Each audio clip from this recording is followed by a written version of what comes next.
I mean, in all reality, Mikey, who needs to combo when you can just combat? Me, the Red Bernie player who plays 5 spells and then you die. But the creatures, they go sideways and they boop boop. My mana goes sideways and then the spell goes kapoop boop. That's probably fair. Hey, what's going on, everybody? Welcome back to Hometown Commander, the show where we talk about Commander. What a wonderful time. And stuff. And stuff, yes. Millzy, it's been a minute since we've recorded. Peel back the curtain a little bit for the wonderful listeners at home, in their car, on the streets, wherever they're at. On a bus, in the gym. Exactly.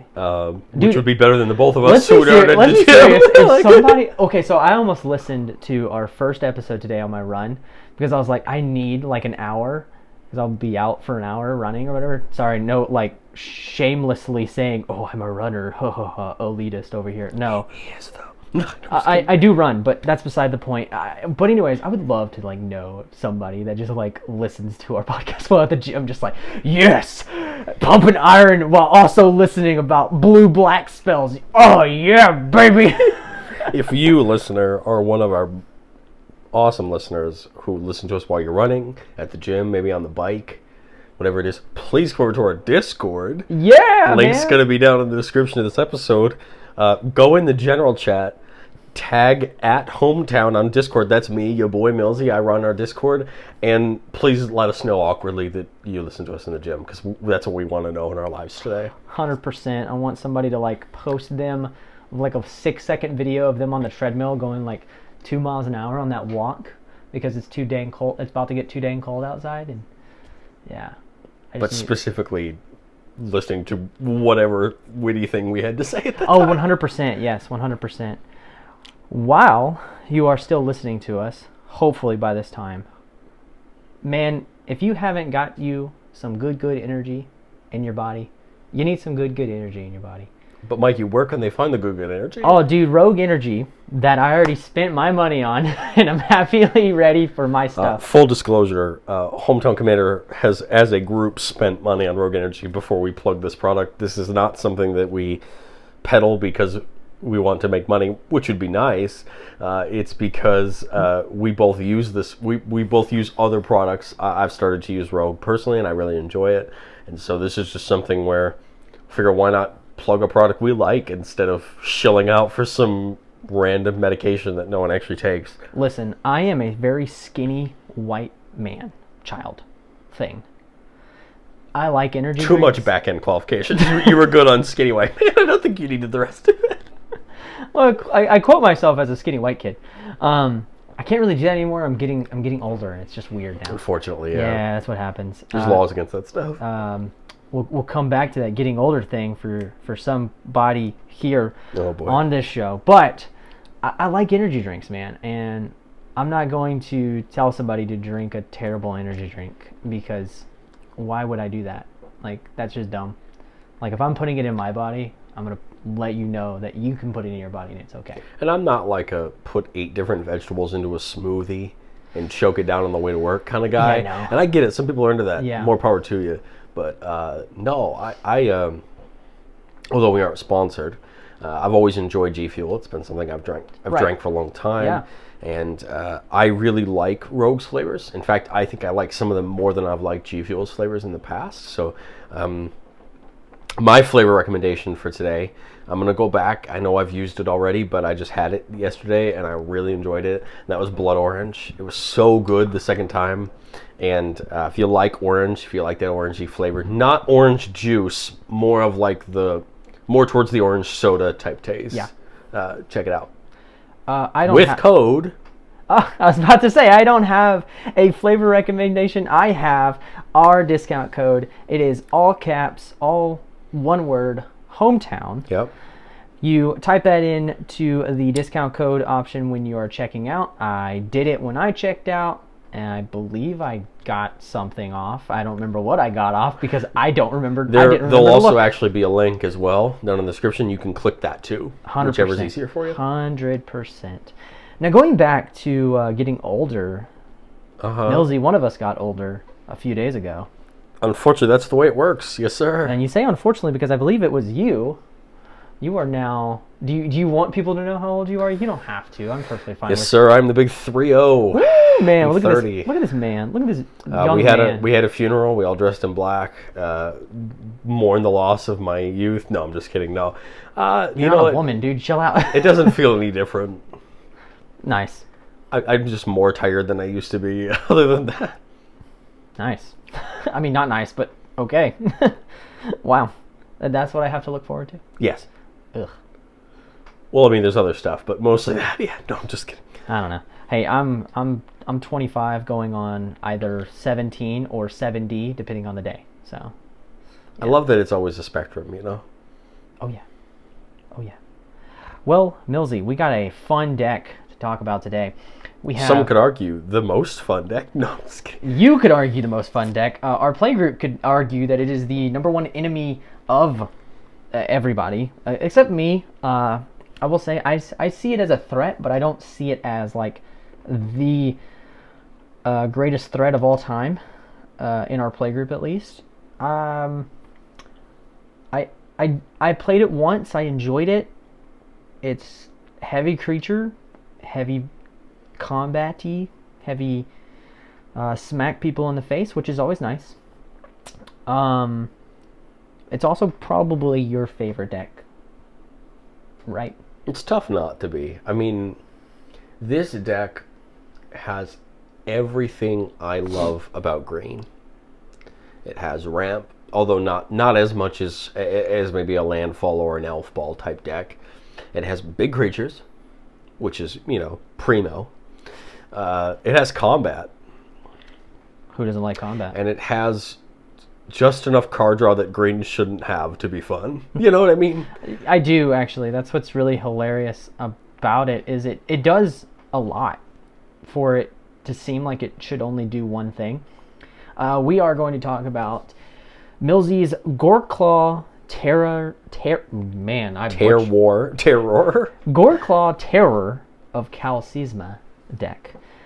He has played this deck since I have been in the playgroup, probably, I want to say, not enough times, because everybody, like I said, thinks that it is one of the biggest threats of our playgroup, but it's beatable. It can be stopped. I mean, I'll tell you off rip, this is a deck that, against a couple decks with good removal, is not as strong as it looks. The problem with this deck is, I think we've talked in the past on our episodes before, and we will talk again and again about threat assessment, why threat assessment is important. Just like other decks that we've talked about, this deck definitely has some pitfalls for threat assessment that you might think are the problem, but they really aren't. I really built this deck so that when Goreclaw starts costing 10 or 12 mana, that the deck can function without her and still do it properly. Now, she's probably the best, right? She's the best removable target early game. But, I mean, after that, there are creatures in this deck that are a lot scarier than she is. When I get to 12 or 14 mana, she's not the thing you're worried about, you know? There's not even, well, here's the funny thing, is there's that wonderful 2-card combo that you can go more into depth of this, because you played this combo probably more times than anybody out of us. And obviously I hate it because I've seen it twice in one night. I've seen it too many times, and it is a little frustrating because it's like, oh, you play one card and then you win the game, and I'm just like, that's stupid. But you have set your board up to get there. You have ramped to get to that number. You have, you know, controlled your side of the area to not die fast enough to where you can get to that card. You want to talk about the one, the only, the finale? Oh, the finale de devastation. Exactly. No, yes, sir. The finale devastation. Yeah, I mean, I think any good big mono green deck plays some way to get Craterhoof out quickly, right? Craterhoof Behemoth. Yeah. It's probably one of the most popular finishers in green. I do play the other most popular finisher in green, which is Triumph of the Hordes, of course. Both of them do very good in a deck that requires a lot of big creatures, especially. But I think the reason that I do so well with this deck, and the reason that I have had good success with it, is I play this a little more aggressive than I should. I think most big green Stompy decks tend to take time. They wait until that turn 6 or 7 window to start pushing out creatures because they want to get the board up.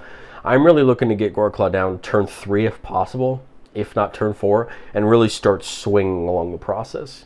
Because my view is the more pressure I can put on the board, the harder it's going to be for you to deal with the creatures, whether Goreclaw's there or not. Yeah, you definitely set the tone for the game. Or yes, no, I can still say that. You set the tone for the game when you play this deck. You are either... You have the play in your hand, or it comes to you through card draw, and you just push, and we have to respect that accordingly and figure out what the actual threat assessment piece is to remove to kind of slow it down. Or in my case, I try to give that push my own push and try to go aggressive against you with with either spells from a burn deck or big dumb creatures as well. Or if you don't have that play in your hand, you don't have enough time to set up for the finale, or Crater Hoof just isn't coming anytime soon or anything like that, like it slows down and we all get to play the game a little bit more. Yeah. But you have a great strategy of being very aggressive with this deck. I think the other thing that makes this deck fun to play, and I would probably think you'd agree to play against, is I don't go after the low-hanging fruit. A lot of time with this deck, I go after who I consider to be my biggest opponent at the table. Yeah. I'm going to start swinging there first. Yeah. And the reason I do that is, of course, I'm a combat deck. I have to deal, hopefully not 120 damage, but I may have to, right? And so 40 damage to my hardest opponent is going to be a lot easier to then figure out the 80 after that.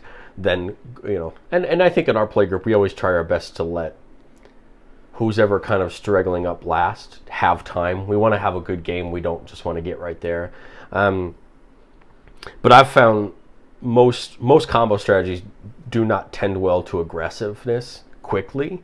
And I think this is where the deck kind of throws people off, because 10 to 12 power on turn 5 is a lot quickly if you're not ready for it. If all you have is 2 or 3 1/1 mana dorks down, that's a huge attack that's just going to continue to get worse. Yeah. And this deck is very much a snowball. It's going to continue to snowball as much as possible, to the point where even if I don't have a finale, I don't have a triumph, I don't have any way to overrun, it's still going to cause some bad attacks that are tough to deal with.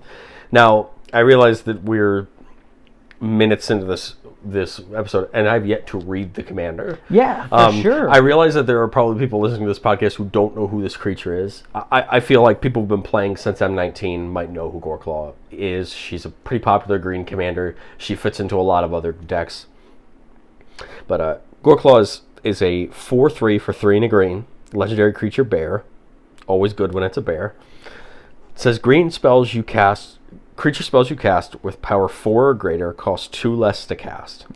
Whenever Goreclaw, Terror of Kel Sisma attacks, each creature you control with power 4 or greater gets +1/+1 and trample until end of turn. So we have 2 huge lines of text on our commander, right? First, every creature spell we cast, note, Michael, it doesn't say from your hand, it just says cast, and that's important. Costs 2 less to cast if it has power 4 or greater. Now, that's power 4 or greater either on the card, or in the case of a star card, when it has to be in your hand, power 4 or greater.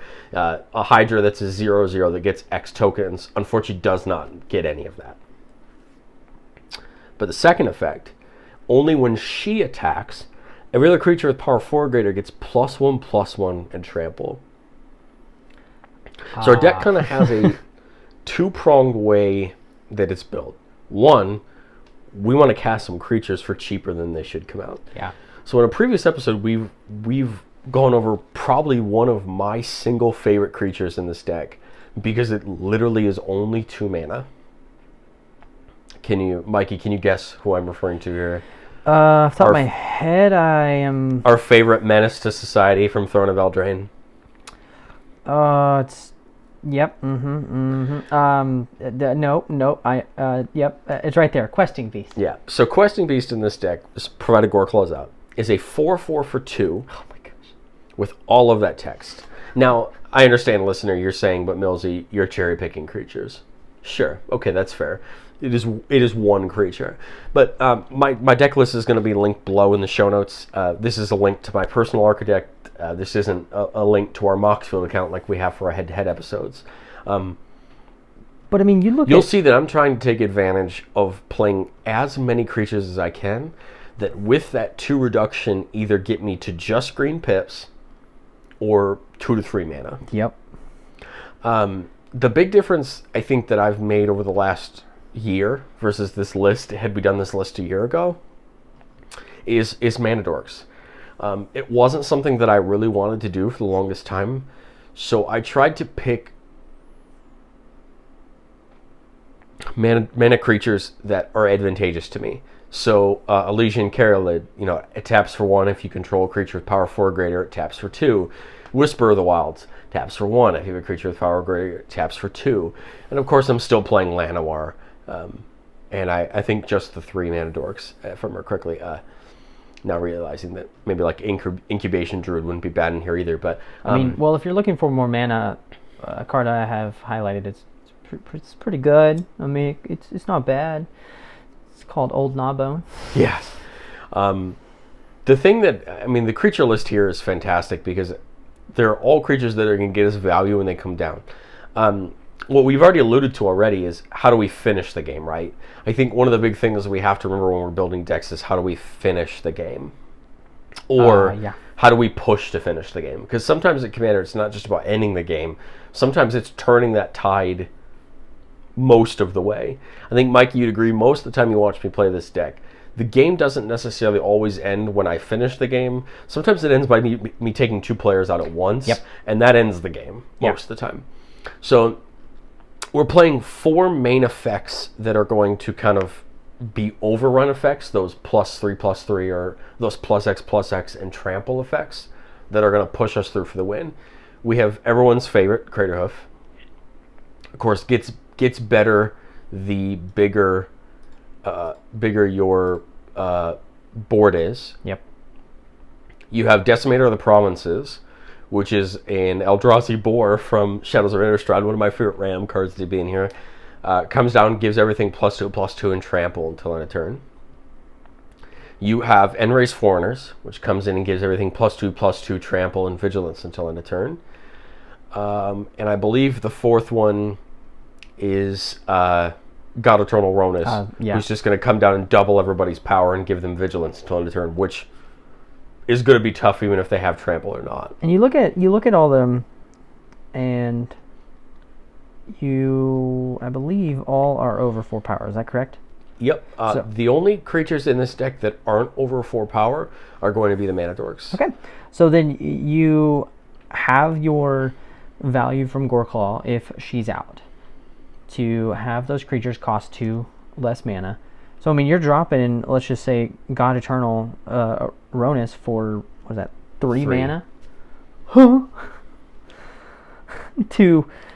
And if you don't know God Eternal Ronus, it has Death Touch, and it's a 5/5. But that's not the point. When God Eternal Ronus enters the battlefield, double the power of each other creature you control until end of turn. Those creatures gain vigilance until end of turn. So, I mean, it's a free swing. It's a free huge swing. Oh, by the way, if you're swinging with Goreclaw, you also gain trample. So, I mean, you get vigilance, trample, a +1/+1, double their power. That's game ending. I think I have 3 or 4 trample enablers that aren't Goreclaw in the deck as well. And the whole goal there is, of course, just to try to get trample down without her.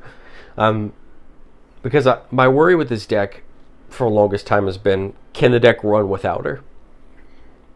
I think I've proven in this deck from playing it that it can. But I've really tried my best to give it enough gas to keep going if I lose Goreclaw. Some of my favorite cards in this deck aren't even creatures. And I'm just going to go pick around a couple random cards that I really love, some new, some old, that I think really get to shine in this deck. The first is Vivian, Monsters Advocate. You've seen me play this Planeswalker a ton of times. Yeah. You've seen me do some very dirty things with this Planeswalker. She is a 5 mana Planeswalker, comes in with 3 loyalty. You can look at the top card of your library at any time. You can cast creatures from the top of your library. So that already gives us more of a hand than we had already. Yep. Plus, when we get a 3/3, we can give it either Reach, Vigilance, or Trample. Most of the time I'm giving it Reach because you always want to be careful. I don't play a ton of flyers in this deck, and I don't play a ton of stuff with Reach. So if I'm playing a true flyers deck, it gets kind of tough. Yeah. But Vivian's big ability here that has ended more games than I can count is her -2, which says when you cast your next creature spell this turn, search your library for a creature card with lesser CMC, or converted mana cost, put it on the battlefield, then shuffle your library. What you have to remember, guys, is that CMC is what's printed on the top right of the card, right? If you cast it for less than what's on the top right, the CMC of that spell, let me pick a random example. Questing Beast, right? 4 printed on the card, but I pay 2 with Goreclaw. I'm still casting a 4 CMC spell. Right. It just is only costing me 2. One of the dirtiest combos in this deck that I love, because it goes and gets almost anything that you could want, is playing a Galta while you have this out. So Galta is 10 green. It costs X green less, where X is the total power of creatures you control. So Galta goes on the stack as a 12 CMC spell, even though you're probably only playing 2 green for it. Mikey, you don't have to count. Every creature in my deck, besides Galta, has less than 12 CMC. Yeah. You have Craterhoof. You have all of those game enders. You have a card like, you could even Gnawbone if you needed the mana. This toolbox is almost any creature you could think of in the deck that's going to come out and do something for you. So that's one of my favorite cards. And I hear you listeners saying, yeah, okay, I'm getting a little bit into Magical Christmas Land, where it's 1 Planeswalker in a deck. And sure, that's fair. But we get to play my other green Planeswalker from the last 3 years. And that's Nissa, who shakes the world from War of the Spark. I play, I think, 4 non-basic lands in this deck. Yep. So all of my lands in this deck are forests. Nissa is 5, 3 green for a 5 loyalty planeswalker. It says when you tap a forest for mana, add 1 additional green. Its +1 is going to untap one of our lands and make it a 3/3. And her -8 is basically going to go fetch all of the forests out of our deck. I don't need to tell you that if you go fetch the rest of the 30 forests I have in my deck, I'm probably going to do pretty well. Nissa is really great because it gives you blockers with vigilance. It gives you those lands with vigilance. And think about it. You tap your mana for 2, untap it with Nissa, and you can tap it again for 2 more. There you go. So in a deck where most of my creatures are just going to come down to really being casted for really probably just green pips, if not 1 or 2 mana, that's huge. I mean, 1 land could mean 1 creature. I would be remiss not to mention probably when you get this card, it's probably one of the single best cards in this deck, and that's the Great Henge, right?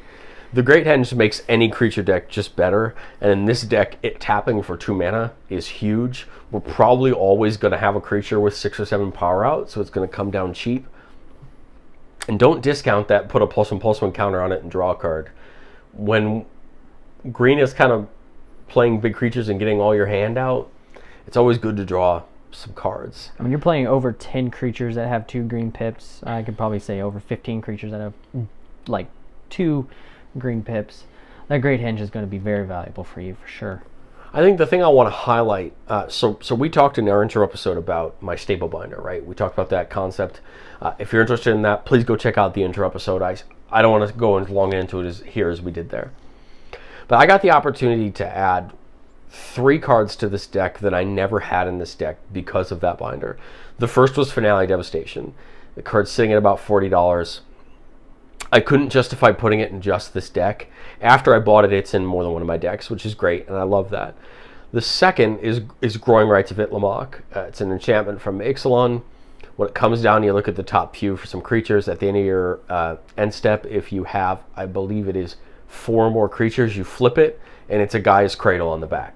Yep. Tap it for a green for each creature you control, which in this deck isn't a ton of times where we're going to be tapping for more than 3 or 4 mana, but hey, that's another land, right, that we get to tap for mana.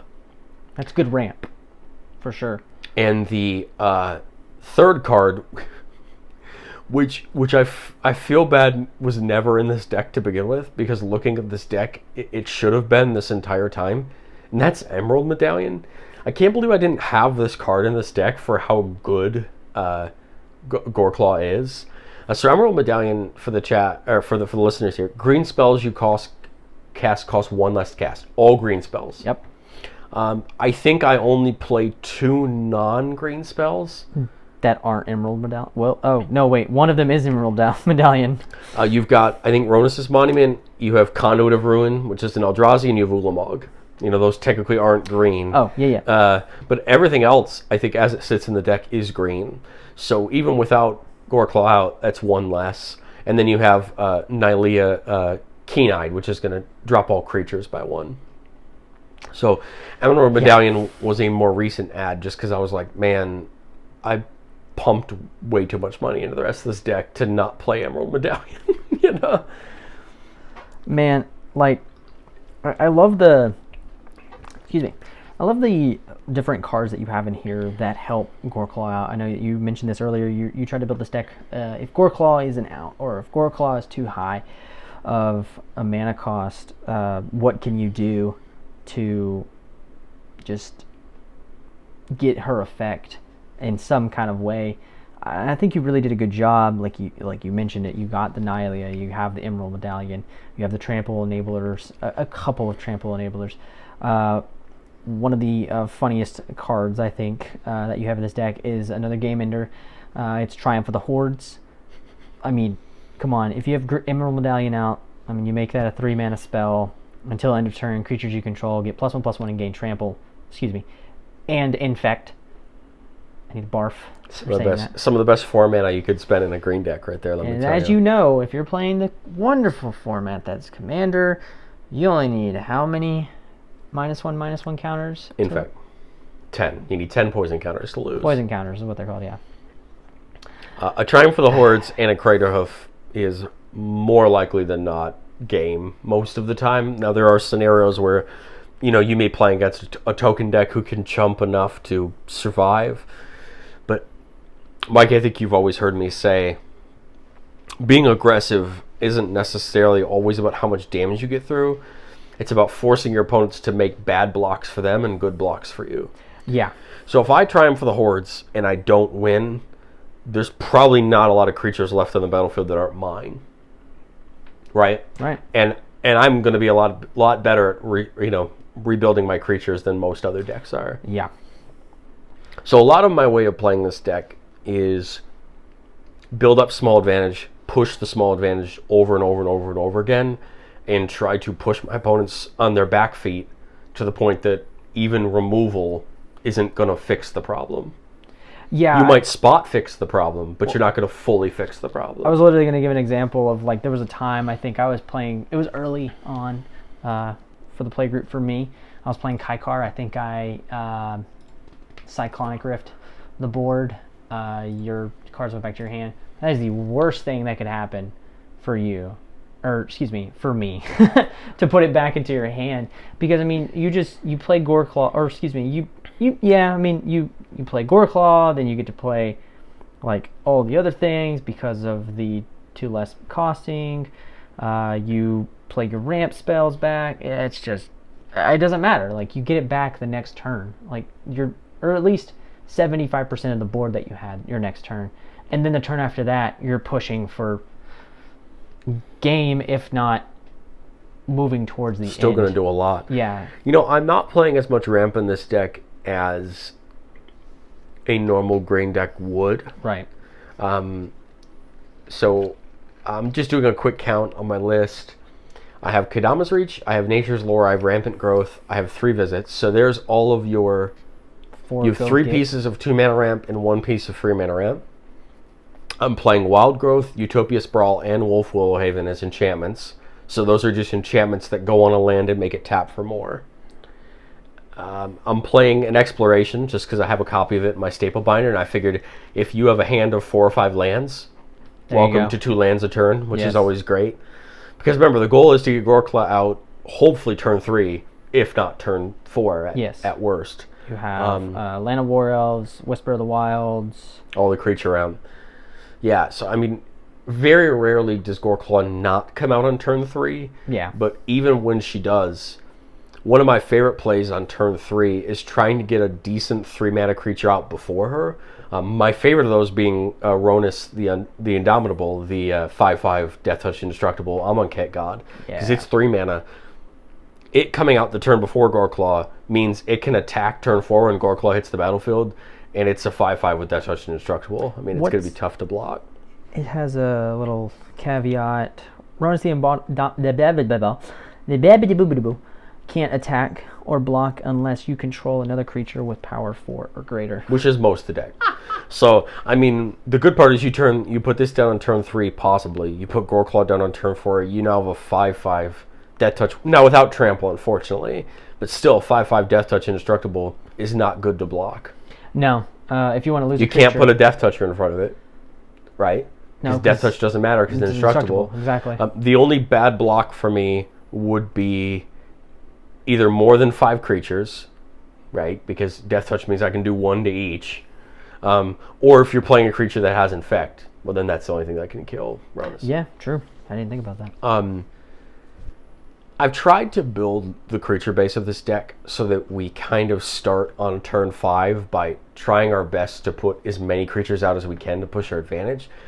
You'll notice you look at this list that I don't have a ton of creatures over 6 mana because it's tough to play more than one of them in a turn until we get a ton of mana. The goal is I really love those creatures. Those 5 mana creatures I can play for 3. Those are my favorites. You have stuff like Elder Gargaroth, Froghemoth. You have these, and even the 4 mana creatures you could pay for 2. Those are like our bread and butter. Those are the creatures we care about. Those are the ones we can slam down quickly and that are going to do a ton of damage. I have a few big splashy creatures, as I mentioned. I have an Ulamog. I have yet to play it. It's in the deck and I have yet to cast it. I haven't seen it, which makes me sad. I have the Conda Rune in there mainly to continue to reduce things by 2 and to search it out. But very rarely do I go for Ulamog because in the situations where I'd want Ulamog, Craterhoof still ends the game. And Race Foreigner still ends the game. You know what I mean? In all those situations, I've never looked at a search and gone, Ulamog's the thing that's going to get me out of this scenario. It's always just been, yeah, let's slam an Anthem down on the board and it's probably going to fix my problem. Yeah, for sure. I mean... Pricey cards, too many to count. Yeah, this deck is not cheap. And it's not cheap because I've spent a very long time building it. I was about to say that, yeah. I mean, it doesn't have to be cheap if you put blood, sweat, and tears so out in of transparency, this deck... I said in the intro episode, Gishath Dinosaurs was the first deck I ever built. Mm-hmm. When M19 came out, I started putting this deck together. Oh, yeah. So this is in its current form, this is the oldest deck that I have put together because Gishath got torn apart about a year ago to fund some other decks. And spoiler alert, Gishath will be getting put back together, which I'm very happy about. So this is technically the oldest deck that I have in my deck box. But I love this deck. It is a deck that I've spent a lot of time playing it. I've taken it to shops, and it tends to get some fun groans, but I really love the deck. As I said, before, this is everything that I love about green. And so it's tough not to enjoy this deck. Mikey, we had an experience a couple weeks ago. We had a player who has played Magic before, but he hadn't played in a while, but we were trying to get him in to play Commander with us. And this was the deck that he wanted to play. He won the first game with our beloved Craterhoof combo and got darn close in the second game just on board presence alone. So this is a deck that definitely doesn't take much raw skill to play, but I think it takes experience to play well. Yeah, for sure. I have this curse, I guess, when I play your decks, other than Kaikar, that I just get terrible opening hand. And the knowledge of the deck obviously comes into play here, but not knowing like what all the cards were. I did terrible when I played. For a green deck, this deck is terribly first hand dependent. I was going into that. What is your first hand that you would love to look at? Now, last time we did a nice little. We were in the test box series. This one is your main deck. I'm calling the main squeeze. The main squeeze. You know, this is your baby. Our opening hand needs to have either access to 4 mana or 4 mana in hand. I will almost always prefer ramp over 4 forests because that means we can get Goreclaw hopefully out on turn 3. I have yet to get her out on turn 2. And that's because I don't play any Jeweled Lotuses or anything like that, or a Mana Crypt, because I just refuse to play them. Oh, that was going to be my next question before we move into really in depth of the opening hand. Why don't you play? And I probably already know the answer to this, but I just want to ask anyway. Something like a Soul Ring. I don't play Soul Ring in this deck solely, and I know there are already going to be people in the chat who are already going to be going to the Discord now, tagging me on Discord and saying, "You stupid head, why aren't you playing Soul Ring?" I'm sure they'll use better language than that, too. They'll also probably comment on the pun that you almost just ripped out of your mouth there, but it's fine. Oh, it's always good. More often than not, Mikey, I'm casting spells for green pips and not for colorless mana. Right. And so, yes, Soul Ring is great the first 2 turns, but to be honest, after the first couple turns, Soul Ring's kind of dead in this deck. I know that that's kind of sacrilege to say, but it is. I would much rather have a enchantment-based ramp piece than I would a Soul Ring. You'll note that I don't even play Arcane Signet, which I would at least rather have over Soul Ring in this scenario because it taps for colorless mana or colored mana. But why? Why not just play a 2 mana? Why not play a piece of enchantment ramp? Honestly, why not play another Wild Growth effect if I had one? I have more than considered a Nyx Lotus or an artifact that taps based on devotion to green. I have considered for this deck. I just haven't found the spot yet, but it would be something I would consider in the future. There's a land that taps for a certain amount of mana for devotion, right? That's when I own a copy of Nykthos, it will go in this deck. I just have yet to get a copy because, in full transparency, there's no other deck in my deck box right now that cares enough about devotion to justify one. Yeah. It would fit into every deck probably that I own because Nykthos is just a top tier land. It is. If you're playing permanence, especially, because that's what you need for devotion. It would get swapped in. I would probably take out Oran Reef for it. Would be my say. I would keep the ratios as they are. I'd probably take out Oran Reef for the Nykthos and keep the rest of it the way it is. It's a future upgrade, of course, but it would be perfect. And Nykthos is 2 colorless. Tap it. You add an amount of mana of 1 color equal to your devotion to that color. Yeah. So in this deck, it's probably 6 or 7 at any one time. Theros. Which is just huge. So sure, Nykthos would be the next big money. And Nykthos, I think, I haven't checked it in a while. My guess is it's a $30 land. I could be wrong on that. Like I said, I haven't looked at Nykthos in a while. It's on my list to potentially put in the staple binder, but I haven't looked at it in a little bit. So yeah, opening hand, we're looking for either 4 lands to get Goreclaw out on turn 4, or 3 lands and some ramp to get her out quicker. Bonus if I have a 4 or 5 CMC creature to get out that next turn. But you don't necessarily need it. It's just great. Yeah. But you do want at least a creature in your opening hand. To get an opening hand of 4 lands and 3 ramp, I would keep it because I'm an idiot. And I enjoy it. But I would not advise anyone playing this deck to keep. You really want a creature in your hand that you can cast. Well, can you go in depth a little bit more? Kind of like give the deck that you have right in front of you a bit of a shuffle. Yeah, man. And just take 7 cards off the top and let's see what we got off of this. In these beautiful purple... We talked in the last couple episodes about what sleeves they're in because we know that you as the listener cannot see. I have these guys in the new Dragon Shield dual mat.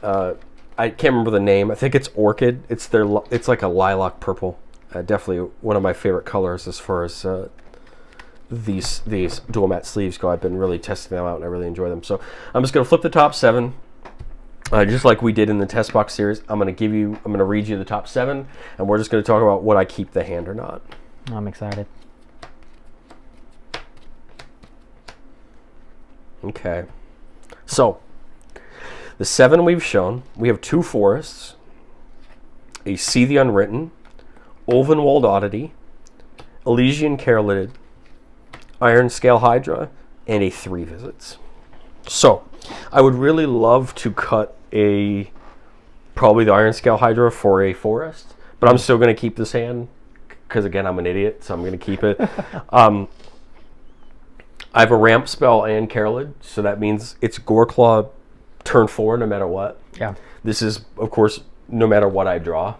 Now, the listener will say, but Millzy, one of those is a mana dork. You're not guaranteed Goreclaw on turn 4 if someone bolts it. Sure. But hey man, if you're bolting a mana dork, then more power to you. Yeah, I was going to say, there's way better things in this deck you could bolt. There's way better things that you should be bolting. And the reason I'm going to keep this hand is I seem to never have issues with this deck with mana, which is, of course, what you should hope to have in a mono green deck. So I'm going to hope that I wouldn't here. So like we did in the test box series, I'm just going to go 3 turns. Yeah. Now, this is Goldfish, right? I have no idea what my opponents are doing. And I would say with this hand, it's not going to change what I'm going to do. I might take a few damage, right? But other than if someone's really going to go aggressive, if you're going to go aggressive. Yeah. Okay, so turn 1, we draw a Lair of the Hydra. That's perfect. I got my 3rd land. So I'm probably just going to Forest Go. Yeah. We don't want to... I don't generally like to play that Lair of the Hydra turn 1. I just like to play it turn 2. Turn 2, we draw Heroic Intervention, which is fantastic. I would drop the Lair of the Hydra, and then I would just play Carolid. I would probably just play it now, just in case my next turn changes. I guess the argument there is I could just 3 visits and have 3 mana next turn. It doesn't really matter because my turn 2 and turn 3 play are going to be the same. It's 1 2-mana ramp spell and then the creature.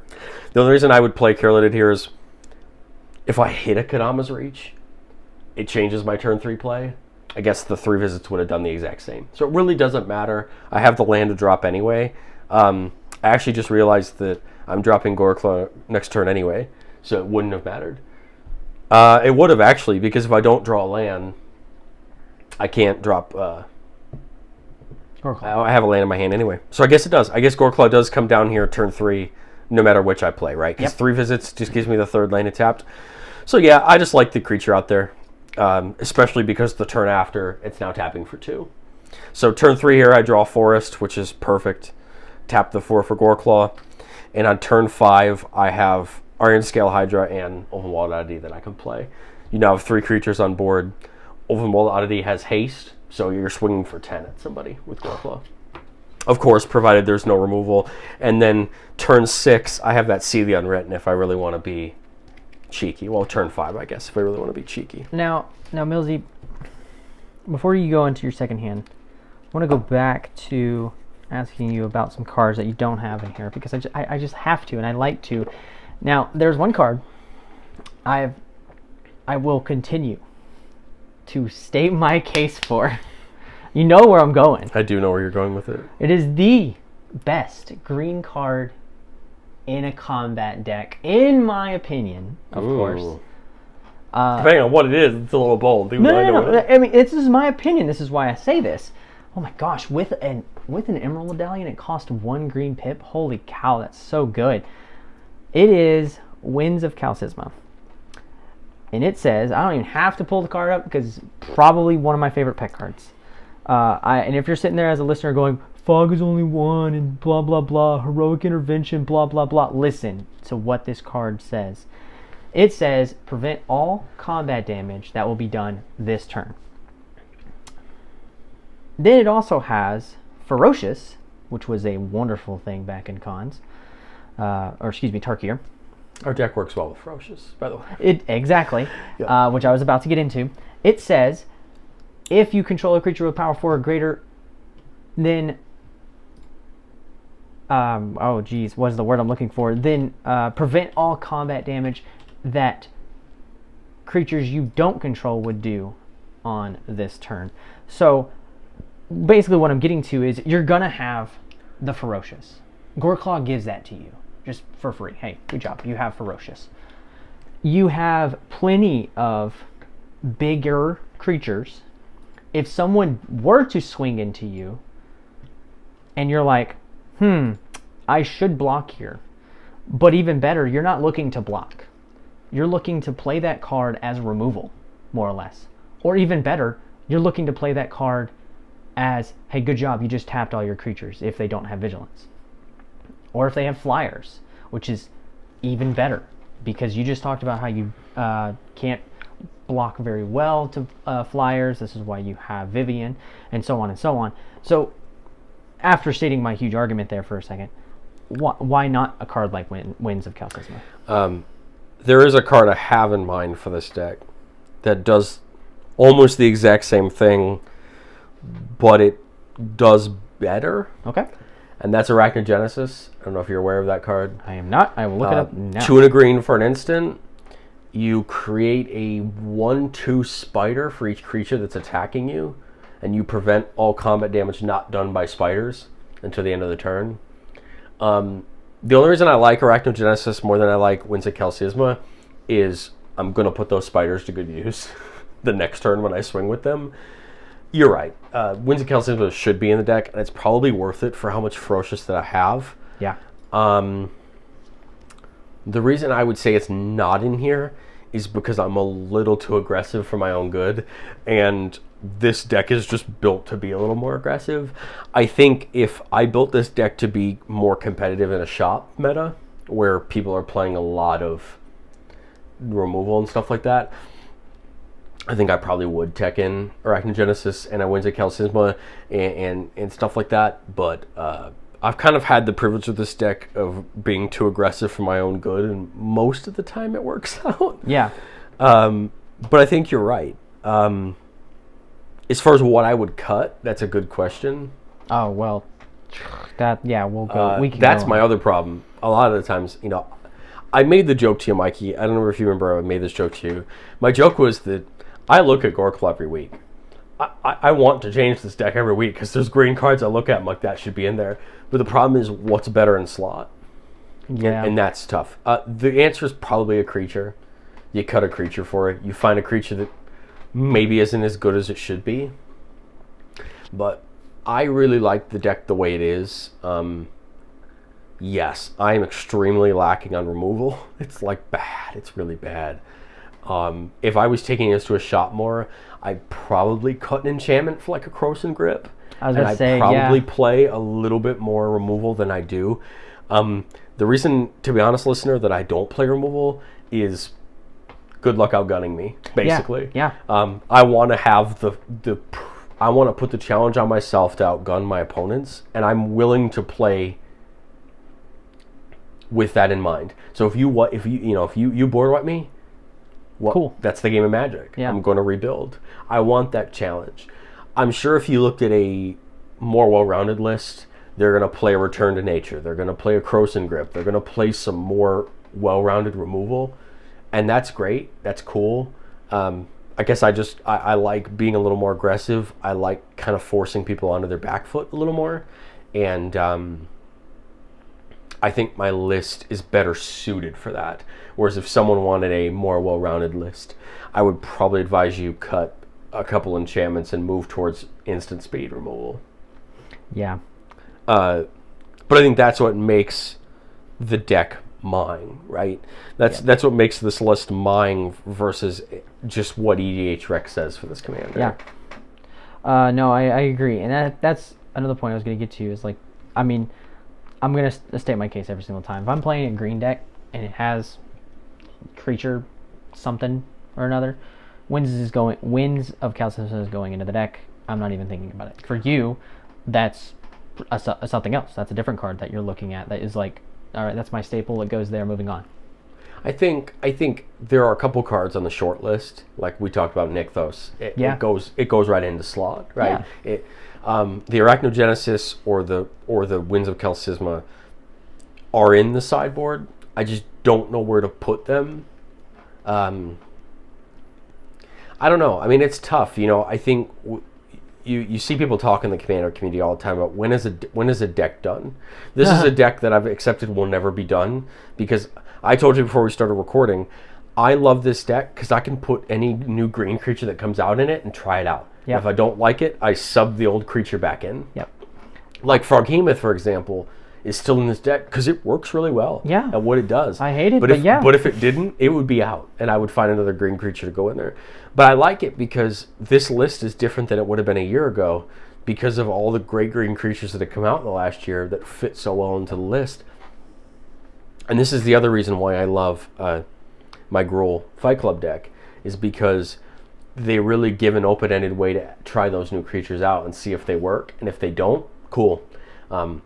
I've said in the intro episode, and I'll say in more episodes, I am the king of proxying the new cards when they come out to try them in my decks. And this is one of those decks that is always getting random stuff tried in it to see if it fits or not. And if it doesn't, it's okay, because there's plenty of other green creatures I can play. I'm sure someone's going to take a look at this and go, Millzy, why aren't you playing X green creature? I don't know. It's probably because I've tried it and I like something better. So my goal here is not to have the most optimized Goreclaw list that could ever exist. It's to have a list that I enjoy, that's fun. Yeah. And that makes me happy when I play it. I mean, I'm staring at cards in this deck that could get pulled for other cards, but they're new and they're fun, and I want to try them, and I want to see if they're halfway good, and if they're not, they're going to get cut, and I'll put something else in there. I think the privilege that I have for this being mono green is we're getting some pretty darn good 4 to 6 CMC green creatures in every set, or every couple sets. So there's no lack of creatures that I can try in this deck. There's always a short list of creatures to go back in that I've really enjoyed, and I'd like to work back in. But that's just the fun of this deck. The stupid idea I've had for this deck, if anyone is familiar with Mitch from the Commander's Quarters on YouTube, who does a lot of the budget decks, he did a deck where a part of his deck was basically interchangeable. It might have been Cody, but I could be wrong. Basically, he built the core of the deck as about 60 cards, and he had a pile of about 100 cards and would take 40 off the top and shuffle them in every game. And so the whole point of the deck was to, like, you have the staple stuff you want, but the rest of it's fun and random. I really could do that for this deck. Yeah. I could take 15 or 20 creatures out of here, leave the important ones, shuffle up a pile of 50 green creatures, and smack 20 of them into this deck, and the deck would play the same. I won't, listener, because I'm a simple man and I don't want to have to buy that many creatures. But not only that, you already said it. Like, you're constantly doing that throughout the entire year. Like, you're getting that 1-2 green creature that you're like, ooh, that looks like fun. I should throw that in Goreclaw and give it a try. Like, you're doing that. Mikey, I want to give a quick foreshadow here to our listeners. So we are what? At the time we're recording this, we're 6 to 7 weeks out from Kamigawa. That's nutty. We just got done with our intention, right, when these new sets come out, is talk about the cards that we would put in our own decks. There's going to be a Goreclaw corner where I'm like, this random 6 CMC green creature is going to get a shot in this deck. And you're going to listen to that future episode and you're going to go, Millzy, that's not going to end up in the deck. I'm fine with that. I'm still going to try it. Yeah. So I say that just to say that, that's what I enjoy about this deck. The core stuff will always stay in, but I love that I can have some fun with a few slots and really try out some new creatures and see if they fit, what I want. Mikey, then we're going to go one more test hand. I was going to ask if you could draw me 7 more. I love this, man. See how it goes. Love seeing the cards. Ooh. What we got? Ooh, I see some good green. Okay. Ooh. So, our hand as it currently sits, listener, is 4 Forests, an Averbrook Caretaker, a Thunderfoot Bailiff, and a Blanchwood Armor.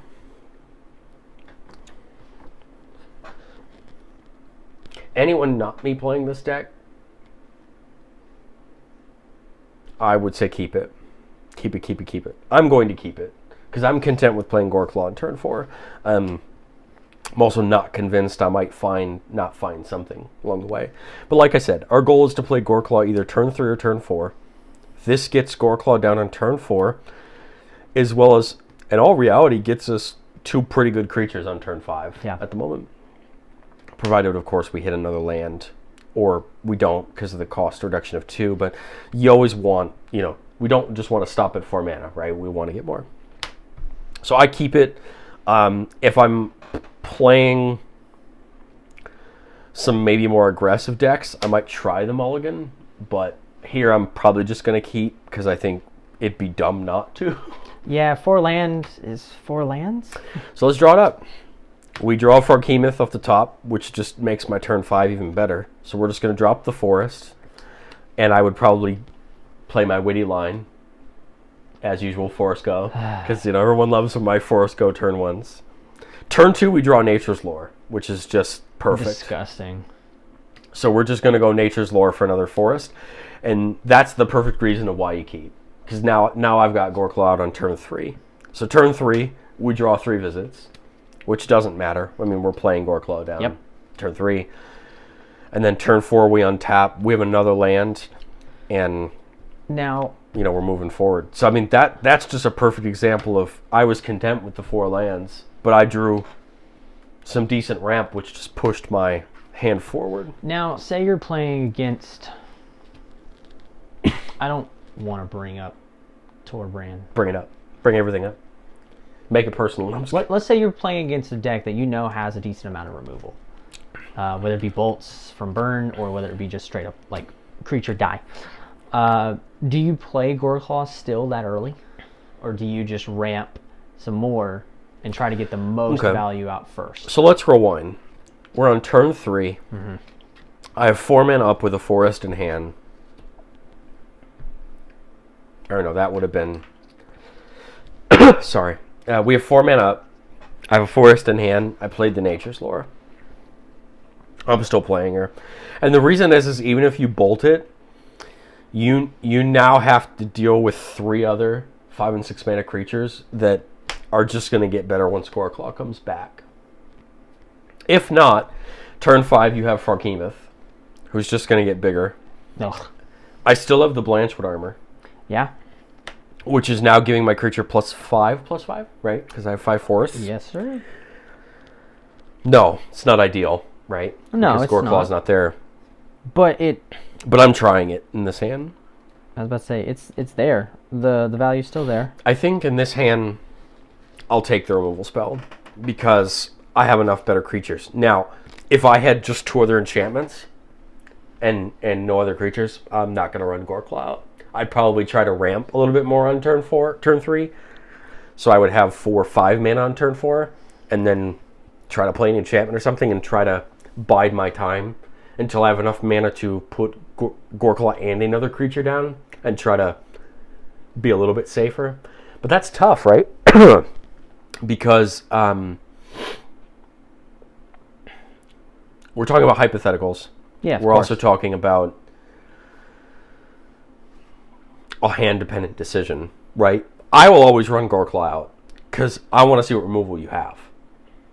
I also don't believe that you're going to get that many pieces of removal, with the exception of Torbrand. You have removal for days in damage, but a lot of decks aren't going to play. Aren't going to have 2 removal spells in their opening hand. Right. So if they get rid of Goreclaw, best thing I might be able to expect next is a board wipe. But I'm also one player. What if somebody drops a Blood Artist at the table, or what if somebody drops other combo pieces out there? My Farkemoth may not look as scary up against a 4 mana combo piece or something like that. So it's just one of those things where I have the risk factor that I'm willing to take the bet. I don't advise you as the random listener to have the same risk factor, but that's just because I know this deck. I've played it for so long, and I'm willing to run the risk because this deck hasn't let me down in that way. But I would not make that decision with every deck. I have 4 other decks in this deck box in my main deck, right? I don't know that I make that decision with all the rest of them. You know what I mean? Yeah. So I think it really just comes down to A, how your deck's built, and B, the confidence you have in your deck. And this is one thing that I've told you and I've told the rest of our guys in our play group more times than I can count, and that is the more you play a deck, the more comfortable with your deck you are, and the better you are at actually playing your deck because you learn what to expect and what not to expect.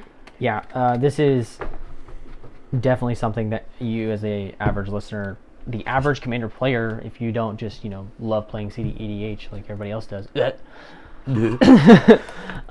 puke in mouth, for sure.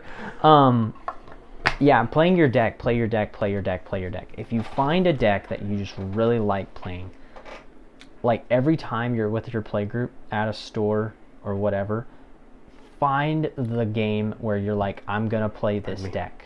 You play it at least once, if not every single time you're with your group playing. I feel like you just have to.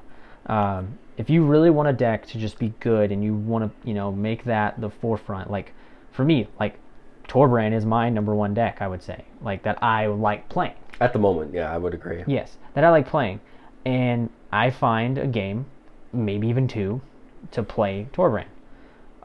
It used to be Xenagos. I would play Xenagos every single time I was playing. Sometimes that was my only deck, which, I mean, if you look at my decks right now, that is actually the only deck that is fully built out. But that's beside the point. But it's the same thing. Like, I think our play group could really, really stem from this, this idea that both Millzy and I, we love brewing. We have random, sometimes dumb, sometimes ingenious, and we don't even know it yet, ideas that we're like, ooh, let's build this deck around this commander, around this idea, and let's do it. We talked about 3 of them before we started this episode. Exactly. And they're on our list to tinker around with after this. Yeah. I think the other big thing here, and I'm intrigued at how often you do it, and you could tell me, because I really do it all the time. Both Architect and Moxfield have this feature, and other sites do as well. And that's how often do you goldfish your deck? How often do you kind of play test your deck? Now, I know that the first 4 turns goldfish is kind of Magic Christmassy land because you have no opponents, but I think it really teaches you. I think the most important turns in Commander are the first 4. What are you doing to set up your board? Yep. And I think goldfishing your deck can teach you a lot because you learn, A, what do I expect from an opening hand on average? 2, can I rely on getting a land in my first 4 draws most of the time, or can I not? And 3, what is my optimal 4-turn path? If I had no barriers in the way, I had a free 4 turns to get myself ahead, what would they be? Which sometimes you do. Let's be serious. There are sometimes you do. Yeah. Do I goldfish? Oh, good God, maybe, baby boy, yes, I do. I say that because I have this list. Pardon me, I'm sorry. I have this list up on Architect. I'm trying out Architect right now for my main decks, and I have all my test decks on Moxfield, like we have our head-to-head our podcast account. Both of those features allow you to not only draw an opening hand, but they allow you to goldfish a free turns. Now, the Shuffler's the Shuffler. I understand the Shuffler's not always good. That's why I prefer goldfish with an actual deck and not on there. Dude, there are days where if I have nothing to do, I will grab my box of the 3 main decks that I'm playing right now, and I will literally take one, shuffle it while I'm watching whoever knows what I'm watching on TV at that time, and I will draw 7, look at them, and then play the first few turns, shuffle, do it again. Probably do it 2 or 3 times with each deck, and that kills about 20 minutes or so. And it teaches you a lot. I think it's even the most important with new decks, right? Oh, yeah. Because you can make a deck and you think you know the strategy, you think you know what you're supposed to do, but I don't know about you, probably you've seen this, but I see this a ton, where I sit down against our play group, first time shuffling up the deck, I look at my first hand and I'm like, I mean, it's not bad, but is it going to get me there? Yeah. And I'm like, man, I have no idea if this is going to get me there, and it's because I haven't goldfished enough. I haven't looked at the deck enough. I haven't tested enough to know. But see, I'm content with taking those risks, because that's who I am as a player. I'm a brewer, and I like to do that. Yeah. If you, as a listener, aren't brewing decks often, and it's your first time brewing a deck, that can be disheartening, and I completely understand that. And that's probably why I would advise you goldfish more. Goldfish more. Play your decks that you love more. Don't always brew like us two crazy folk. just, I mean, or do. If you like to test yourself, hey, everybody's got their thing. But I'm gonna fight you on that slightly. Okay. If you have yet to get 1 or 2 good decks under your belt, don't brew, unless you like a commander, and that's gonna be 1 or 2 decks. I really advise you either take your first precon and get it good, get it right to your play group or to your shop you're going to, and then build your first deck from scratch. Yeah. Because building a deck from scratch is radically different from upgrading a precon. Oh yeah. Experience both of those before you start brewing. And the reason I say that is because if you're not sure what makes a good commander deck, brewing isn't going to be the best thing for you, right? Right. I scrap a lot of ideas that I brew just because either A, they're not my playstyle and they're a decent deck, I just wouldn't enjoy it. But most of the time it's because, is it really good? Or do I just think it's good because I have this idea in the back of my head that I've romanticized and I like? It's like this one combo piece that's like so good that you're like, oh, it's gonna happen every single game, and you're like, oh, somebody counterspelled my. So I'm always going to be brew first. Once you feel comfortable. Yeah. I really think all new players should grab a precon and try upgrading a precon because I think it's a great platform to start. And the precons have gotten so much better. The last 4 Innistrad precons have all been pretty good jumping off points, with the exception of the Spirit deck, but we'll talk about that later. It's funny that you say that because I've listened to so many people say that the Spirit deck is better than my Humans deck, which I'm just like, oh, that hurts my heart. I know the Humans deck is not that great, but man, that's an argument for another day, though. That's an on principle upgrade both of them, no budget. I don't agree, but that is neither here nor there. Yeah. If you listen to this episode, listener, and you go, Millzy, you're an idiot, green sucks, you don't know what you're doing, go into the Discord general chat. You want to at hometown, that's me, the admin, tell me how bad my deck is, tell me how much I suck at green, whatever makes you feel better. Please at Mikey so I can enjoy that message thoroughly. But no, I mean, I think, Mikey, you and I will both agree that we're excited about this platform because we get to talk a lot about the format that we love. Part of the selfish part of me is happy to peddle my favorite deck to the world. I don't expect any of our listeners to build this deck outright. I play it. If you're looking for a good mono green Stompede list, please check out this deck. It's a ton of fun. Yeah. Test it out in your play group and enjoy it. There's a lot of different mono green commanders you can choose. Goreclaw is not the de facto answer. I've seen a lot of Selvala Heart of the Wilds builds that put this deck to shame and how much of mana it can create. Just remember that just because you can make mana doesn't mean you can win the game. you have to have something to use that mana on. But mainly, I'm happy to show our listeners my favorite deck they have in our deck box in the same way that I'm happy to. Hopefully, in the coming weeks, we get to hear your current favorite deck and peddle it to the listeners. Oh, my favorite deck? Oh, no, y'all don't want to hear my favorite deck. But also, I'm really excited in the future for you guys to hear how this deck changes over time. What decisions do I make? I hope that we plan to do updates in the future, letting you know how the decks have changed, what new things we've tried and that kind of thing. And this is definitely one of those decks that's always getting, like I said, tweaked slightly. Yeah, as a listener, just be prepared to hear us rant and rant and rant about maybe 1 or 2 cards that we'll throw into 1 or 2 decks from the new sets that come out. We're super excited for Kamigawa. We're super excited for Capenna. I am super excited for this new Commander Legends. I think it's going to be really cool. If Commander Legends 2 is half as good as the first one, it's going to be a success. Hopefully we don't have the print issues we had last time, which we shouldn't. I know you weren't as actively paying attention to Commander Legends when it came out, but the print issues were terrible. No, but I was paying attention to the board game community, which is still Magic the Gathering, and that's in that community. I knew what was kind of going on. That sucks.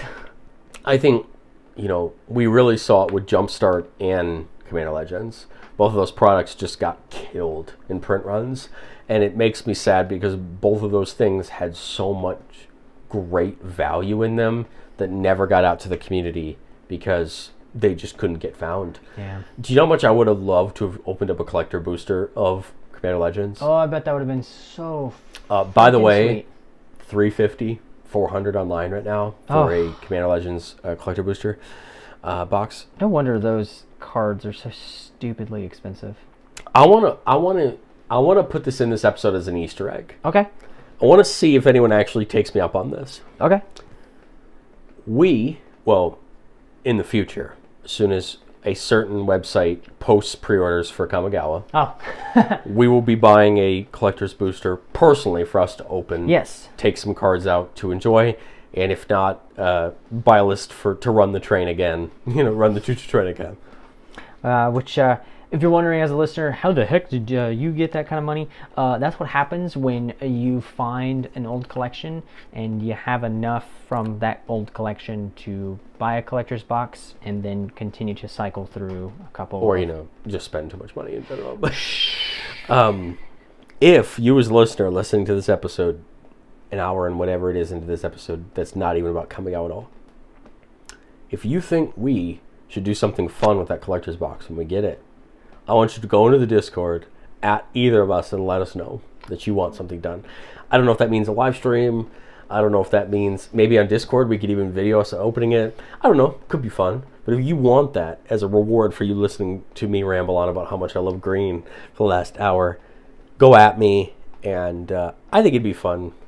We're going to open it anyway. We are going to open it. We're going to have a lot of fun with it. I'm super excited.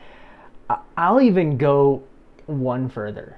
Should we make an episode of it? Us opening it? I was going to say that there should be something we should do. I don't know what, because my brain is broken right now. Twitch.tv/ no, I'm just kidding. No. What I'm thinking is, what if we gifted one of the packs to somebody? Man, that would be fun. I don't know what they would have to do. I don't want anybody to just shell out money. Please don't do that. There's no necessary need for that. But I feel like it would be really fun to gift one of the packs to somebody. That could be cool. I don't know. Like I said, I don't know what we would say that they would have to do. But man, oh man. I feel like we should say something now. Okay. Because we're what? We're an hour and some change into this episode. Sweet. This isn't one of our main episodes, right? This isn't a head-to-head episode. No, we're just chilling. Which means if someone really wants to listen to us, they'll hear us this far. Yeah. What is a random word that someone could add us and tell us that wouldn't be used normally, but we would know, hey, that person heard us talk about this? Coagulate. Coagulate. I love that that's the words you went with. Dude, that's one of my favorite words. Do you know what coagulate means? Coagulation is blood thickening around wounds, right? The action or process of a liquid, especially blood, changing to a solid or semi-solid state. Yes. Oh my gosh. Oh, here we go. I got it. Are you ready? They're not even going to care what word you use now. I'm sorry. You're going to, in the general chat, our Discord. Yes. You're going to add us, make a removal spell called Coagulate. Give me a mana cost. Give me an ability. I want to see.